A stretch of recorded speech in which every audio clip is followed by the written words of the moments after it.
بسم الله گفته شروع میکنیم دوستان. ببینید به ادامه درس گذشته خود که ما در قسمت کامل پلان یا داست ما شما بعضی ترک ها را انجام دادیم در ویندوز ترک. امروز بحث ترک های دیگر انجام میدیم. درس گذشته ما یاد گرفتیم که چگونه یک تیبل یک فولدر را هاید بکنیم که آیکن داشته باشه اما آیکنش دیده نشه. امروز میخوایم یاد بگیریم که چگونه هایدش بکنیم که کسی هیچ پیداش کرده نشه. یک تکنیک ما شما خیلی است که ما شما میریم در قسمت نیو فولدر ایجاد میکنیم یا فایل ایجاد میکنیم، بعد در سرش چپ کلیک میکنیم، میریم در قسمت پراپرتیز هاید و تک مارک میکنیم، اپلای، اوکی. اون فولدر چی میشه؟ هاید میشه، پنهان میشه. اما این پس دیده میشه. هر کسی که در کامپیوتر ما بخواد ببینه که در کامپیوتر چی پنهان است چی نیست، میره در کجا؟ کنترل پنل، فایل اکسپلورر آپشن، ویو، شو هایدن فایلز اند فولدر، اپلای. ببین دو تا فولدر پنهان بود، اردویش به ما نشون میده. بخوای جورش بکنه اردویش انتخاب میکنیم، در پراپرتیزش باز میریم و آپشن که تک مارک بود از بین میبریم، اوکی میکنیم، اپلای میکنیم. و دیگه هاید نمیشه. حالا چی شو بگی چی دون شو بگی دیگه پنهان نمیشه. پس چی کار میکنیم؟ ما میخوایم یاد بگیریم که نه بخیر تو پنهان شوه که غیر خودم دیگه هیچ کس رو آورده نتونه. دلیلش چیه؟ دلیلش هم باز براتون میگم که غیر خودت چرا دیگه کس آورده نمیتونه. ببین و در مثال من یک از زیر دیلیت بکنم، یک شامریم رینیم میکنم به نام مثلا اسد، انتر. درست؟ میرید در کجا؟ در داست ران CMD انتر. درست؟ در CMD فعلا ما کجا هستیم؟ ادمنستریتور هستیم. باید چی نشته کنیم؟ CD دسکتاپ انتر. دسک غلط نشته کردم. CD دسکتاپ آل دسکتاپ هستیم. درست است؟ من میخوام فولدر رو چی کنم؟ هاید بکنم. به خاطر هاید کردن از چی نشته میکنم؟ فاصله تریپ فاصله نام فولدر چی است؟ همین باشید. اسد فاصله مثبت H فاصله منفی H انتر. یک رفرش کنیم. نشد؟ اصلا صحیح نشته کنیم. خب میبخشید مثبت H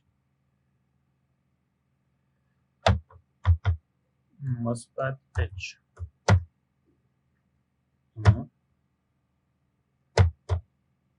چی شد؟ فولدر پنهان شد. اما این فولدر باز هم دیده میشه. اگه باز بریم در قسمت کنترل پنل، این کار که اینجا پیشتر کردیم از قسمت پراپرتیز از اونجا هم میتونیم. اپلای، اوکی. ببینید فولدر دوباره دیده میشه. خیلی چی کنیم که هیچ دیده نشه؟ اولی را میریم میگیم که بر ما جورش بکن. خب سعی کنید از این تکنیک نه دیگه، چون از این تکنیک ما پیش رفتیم نه، پس از اون تکنیک پس چی میکنیم؟ میاریم اینا بریم پس دون شو بگویم، میگیم دون شو میشم. از تکنیک CMD ایرا هاید کردیم، پس از تکنیک CMD چی میکنیم؟ دوباره میاریم میشه. پس همون اترپ نام فولدر مثبت به چی تبدیل میکنیم؟ با منفی انتر میزنیم. اترپ اسد منفی. پس چی شد؟ فولدر بر ما میاد. پس چی کنیم که هیچ نبیاید؟ فولدر یا فایل که پنهان کردیم دیگه هیچ کس آوردهش نتونه.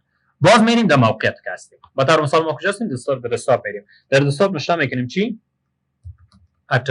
اترپ صحیح نشته کردم؟ اترپ فاصله C. خب چی نشته میکنیم؟ نامش چی بود؟ اسد فاصله مثبت H فاصله مثبت A فاصله مثبت S فاصله مثبت R. درست است؟ انتر میزنیم. حالا بریم یک رفرش بکنیم، بریم در قسمت کنترل پنل، یک قسمت شو هایدن فایلز اند فولدر، اپلای. ببینیم با ما فولدر نشان میده، دیگه هیچ نشان داده نمیشه. دلیلش چیست که حالا کسی دیگه نمیتونه او رو پیدا بکنی؟ است که تو موقعیت میفهمید کجا ما پنهان کردیم. آدرس کجاست؟ دسکتاپ است. دیگه عبدالله نمیفهمه که ما دسکتاپ پنهان کردیم، درایو سی پنهان کردیم، درایو دی پنهان کردیم. کجا او باید اون آدرس باید بفهمه که بگه در فلانی جای فولدر پنهان شده تا بعد از او اینی کد کار بکنه. این کد مگه یاد داشته باشه آدرس حتما یاد نداره دیگه. درست است؟ پس نمیتونه فولدر رو چی کنه؟ هیچ کس پیدا کنه بجز خودت که آدرس میفهمید کجا پنهان شد. خب این پنهان شد، پس به خاطر که دوباره چی کنیم؟ بیاریمش چی کار میکنیم؟ این شیشون بگویی چی دون شو بگویی مهم نیست. پس اونمو کد تنش نمیکنیم. گفته بودیم نیاز نیست دوباره تایپ بکنیم. چی نشته میزنیم؟ هرونکی میزنیم. هرونکی که زدیم کل مثبتایی که داریم به چی تبدیل میکنیم؟ منفی. منفی h، منفی a، منفی s و منفی r. انتر انتر. دوباره پس فولدر ما چی میشه؟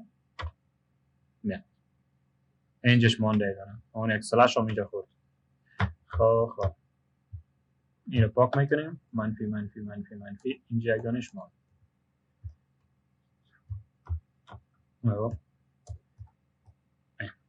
اوی اچ پاک شد. منفی اچ. داخل کلیک انتر. میبینی؟ فولدر چی شد؟ دوباره برام اومد. تا آدرس کسی نفهمه دیگه هیچ کس او فولدر رو بر تو آورده نمیتونه. از این طریق میتونه شما فولدر چی کنید؟ بیارید و ببرید. میریم در قسمت نوتپد. نشته میکنیم نوتپد انتر میزنیم. در قسمت نوتپد عین فرمول میتونیم کار بکنیم. درست است؟ چی بود فرمول ما؟ ا تریپ فاصله نام فولدر چی است؟ اسد فاصله چی؟ مثبت h فاصله مثبت a فاصله مثبت s فاصله مثبت چی؟ r. میریم فایل خود سیو میکنیم. سیو از صفحه دسکتاپ به نام هر نامی که میتونیم مهم نیست. دات چی؟ بیتی ات گفتیم. اوکی. به شکل بیتی آمد. اینو میریم کلوز میکنیم. CMD خودم هم کلوز میکنیم. و اینو دبل کلیک میکنیم. میبینید؟ فولدر چی شد؟ رفت پشت کار. میریم ادیت میکنم. چپ کلیک. ادیت دارم. خب میریم در قسمت شو مور آپشنز. ادیت. مثبت به چی تبدیل میکنم؟ منفی. مثبت به چی تبدیل میکنم؟ منفی. مثبت منفی. مثبت منفی. این رو سیو اس میکنم. سیو نمیکنم چون اگه سیوش بکنم خود از همون سیو میشه. سیو اس میرم. صفحه دسکتاپ به نام 1.det. یک شاهد میمونیم، یک شو رقم خوبتر میشه مالون فهمیده شد. درست؟ این رو کلوز میکنیم. سایکو هاید اگه بزنیم چی میشد؟ پنهان میشد. شو رو بزنیم یا نه اتومات پاس فولدر میاد. اومد. این رو بزن. پس میره. ایشو بزن. پس میره. میتونید توسط شارکت همیشه باشه. هر وقتی خواستید دیگه نیاز نیست طرف مثبت منفی بزنید.